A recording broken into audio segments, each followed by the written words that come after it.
বেগম রোকেয়ার সেই কালজয়ী বাণী, নারী শিক্ষা মানেই জাতির অগ্রগতি, তারই মর্ম যেন জীবন্ত হয়ে উঠেছে শাম্মী আক্তারের সাফল্যে।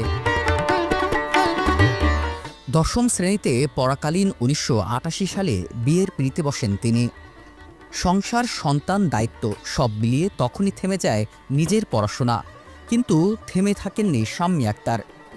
সন্তানদের করেছেন উচ্চশিক্ষিত, পাশাপাশি নিজের শিক্ষার স্বপ্নও রেখেছেন অটুট। মনের জোর, পরিবারের অনুপ্রেরণা আর অদম্য ইচ্ছাশক্তি সব মিলিয়ে ৫৬ বছর বয়সে আবারও পরীক্ষার হলে বসেন তিনি। ফলাফল গর্বের হাসি। জিপিএ ৩.১৮ পেয়ে এবছর এইচএসসি পরীক্ষায় পাশ করেছেন তিনি।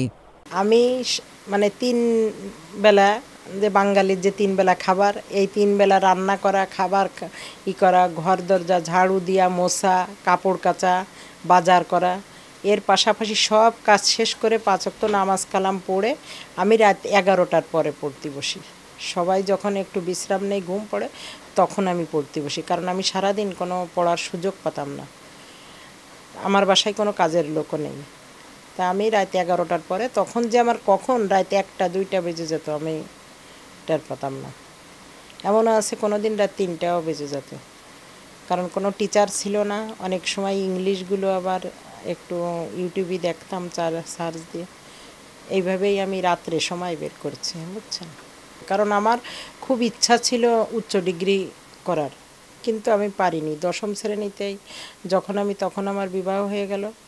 কিন্তু এই আজ করি কাল করি অনেকবারই চেষ্টা করছি, কিন্তু তেমন সময় সুযোগ হয়ে পারিনি। আর্থিক অনটনও ছিল। তারপরে চিন্তা করলাম কি, যে নিজে যখন পারলাম না, তখন সন্তানদের আগে মানুষ করে তাদের একটা পর্যায়ে নিয়ে যাই। তখন আমি আমার সন্তানদের দিকেই বেশি ফোকাস করলাম। তখন ওরা যখন উচ্চ ডিগ্রি করলো, সন্তানদের সঙ্গে শেয়ার করতাম, তারাই আমাকে মানে এই উদ্যোগ দিয়ে সহযোগিতা করে, পরিবারের সহযোগিতায় আজকে এখানে। আর আমারও চেষ্টা ছিল, কারণ গত বছর আবার আম্মা বেঁচে ছিলেন এসএসসি পরীক্ষার সময়। উনি এত খুশি হয়েছে, আর আজ নেই। প্রথমেই আম্মার কথাই মনে পড়ছে। মনে হয়নি যে আম্মা নেই। আমি ভুল করে ফোন দিতে গেছি রেজাল্ট পেয়েই, তখন মনে পড়ছে যে মা নেই, বাবা নেই।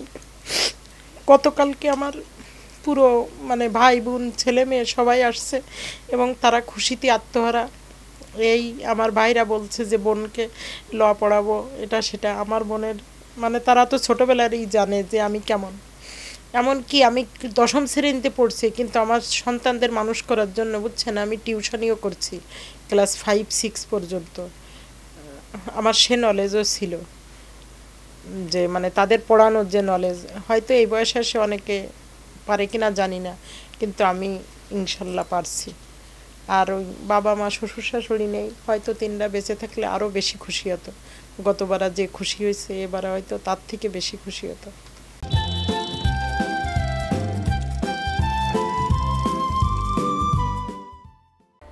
নতুন করে পড়াশোনা চালিয়ে যাওয়ার ব্যাপারটি মোটেও সুখকর ছিল না শাম্মী আক্তারের। ছেলে ও স্বামীর উৎসাহে নতুন করে পড়াশোনা করার আগ্রহ জাগে তার। এরপর উন্মুক্ত বিশ্ববিদ্যালয়ের অধীনে ২০২৩ সালে এসএসসি ও ২০২৫ সালে এইচএসসি পাশ করেন। পড়াশোনার পাশাপাশি উদ্যোক্তা হয়ে সমাজের বেকারত্ব দূর করতে চান শাম্মী আক্তার। হ্যাঁ, আমার কোম্পানি খুলছে, চেঞ্জ মেকার নেক্সাস লিমিটেড। আমি অনেক দূর নিয়ে যেতে চাই, কারণ আমি চিন্তা করি কি, যে বয়স শুধু একটা সংখ্যা মাত্র। আর আমি যে আমার যে ৫৬ বছর বয়স, এটা আমি কখনোই মাথায় আনি না। কারণ আমি চাই যে আমি একটা মানুষ, আমার অনেক দূর যেতে হবে, প্রকৃতির কিছু দিয়ে যেতে হবে। শুধু আসলাম চলে গেলাম, এটাই আমি কখনোই ভাবি না। আমি চাই যে এই প্রকৃতি, এই সমাজকে কিছু দিয়ে যেতে হবে, এটাই আমি চিন্তা করি, বুঝছেন। এখন সামনে কত দূর যে যেতে পারবো সেটা বিধাতাই জানে, কিন্তু এই হলো আমার ইচ্ছা, যে আমার ব্যবসাকে আমি অনেক বড় করে দেখতে চাই। ইনশাল্লাহ আমি এই সামনেই ইমিডিয়েটলি আমি হয়তো অনার্সে ভর্তি হতে পারি, এবং সামনে যতদূর পারি আমার পড়ার ইচ্ছা আছে। আর তার এই সাফল্যে উচ্ছ্বসিত পরিবার। তো উদ্বুদ্ধ তো আমি করছি, ছেলে দুইটার যখন একটা কাঙ্ক্ষিত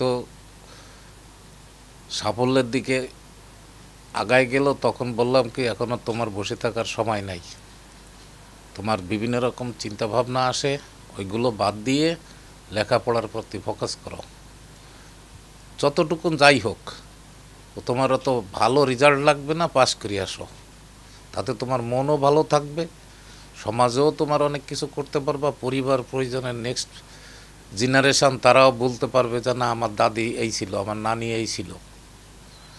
এইভাবেই উদ্বুদ্ধ করছি। আর কোনো সময় দেখা গেছে যে কিছু কাজের ব্যাঘাত ঘটছে, তা সেগুলোকে ওভারলুক করে নিজেরটা নিজেই করে নিচ্ছি, বলছি লেখাপড়া করো, তোমার উঠতে হবে না, এটা আমি করে নিচ্ছি।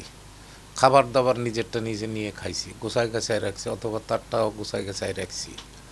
ওই কিছু প্লেট ঘটি বাটি যা আছে ওগুলো রাত্রের বেলা বলছি গুছাই রাখো, আমি ধুয়ে দিচ্ছি, ওগুলো আমি পরিষ্কার পরিচ্ছন্ন করার চেষ্টা করছি। সাফল্যে আমি সন্তুষ্ট, তার আরও অনেক বেশি আশা আছে আমার, যেন সে তার জীবনের যে ব্যর্থতা এবং যে সাফল্য পাওয়ার কথা ছিল পিতামাতার কাছ থেকে সেটা সে পায় নাই, তাকে অল্প বয়সে বিবাহ দিয়ে দিছে, আমি অল্প বয়সে বিবাহ করছি। তাই এই যে সমাজের অবক্ষয়, এই অবক্ষয় থেকে পরবর্তী জেনারেশন বাংলাদেশের এরা যেন আরও ঊর্ধ্বগামী হতে পারে, সেই লক্ষ্যেই আমি এইভাবে উদ্বুদ্ধ করছি এবং সেই চেষ্টাই করে যাচ্ছি। সত্যি বলতে আসলে আমার মনে হয় আমি পৃথিবীর মনে হয় খুব কম সংখ্যক সন্তানদের একজন যারা তার মায়ের রেজাল্ট পেয়ে আনন্দিত, এবং এই আনন্দ আসলে আমি ভাষায় প্রকাশ করার মতো আসলে বিশেষ কোনো শব্দ পাচ্ছি না। আমার মনে হয় এটা অনুভূতিতে ব্যক্ত করা যাবে একমাত্র। এবং আর সত্যি বলতে আজকের এই দিনটা স্বপ্ন আমি 2019 সালে দেখেছি, যখন আমরা সবাই একমত হলাম তার নতুন শিক্ষা জীবনের জন্য। তো সত্যি বলতে সেই মুহূর্তেই আমরা আজকের এই দিনটা দেখেছি। তো এটা বলতে পারি যে এটা আসলে আমাদের সেই স্বপ্নেরই বহিঃপ্রকাশ। আলহামদুলিল্লাহ, খুবই ভালো লাগছে। মামুনিকে নিয়ে আমরা আসলেই খুবই গর্বিত। মামুনির এই রেজাল্ট নিয়ে আমরা খুবই আনন্দিত, সবাই ফ্যামিলির আত্মীয়স্বজনের সবাই খুবই আমরা গর্বিত এই বিষয় নিয়ে। আর এই ফ্যামিলিতে আসতে পেরে আমি নিজেকেও খুব গর্বিত মনে করি, ভাগ্যবান মনে করি যে এরকম একটা ফ্যামিলিতে আসতে পারছি, এরকম একটা মামুনি পেয়েছি, ফ্যামিলি সবাইকে পেয়েছি, আলহামদুলিল্লাহ। শাম্মী আক্তারের বাড়ি খুলনার করিমনগর এলাকায়। স্বপ্নের কোনো বয়স হয় না, এ কথাটি যেন জীবন্ত করে তুলেছেন শাম্মী আক্তার। দায়িত্বের ভিড়ে হারিয়ে না গিয়ে ধরে রেখেছেন নিজের স্বপ্নের আলো। 56 বছর বয়সে এইচএসসি পাস, প্রমাণ করেছেন ইচ্ছে শক্তির সামনে বয়স শুধু একটা সংখ্যা। বেলাল হোসেন সজল, চ্যানেল 24, খুলনা।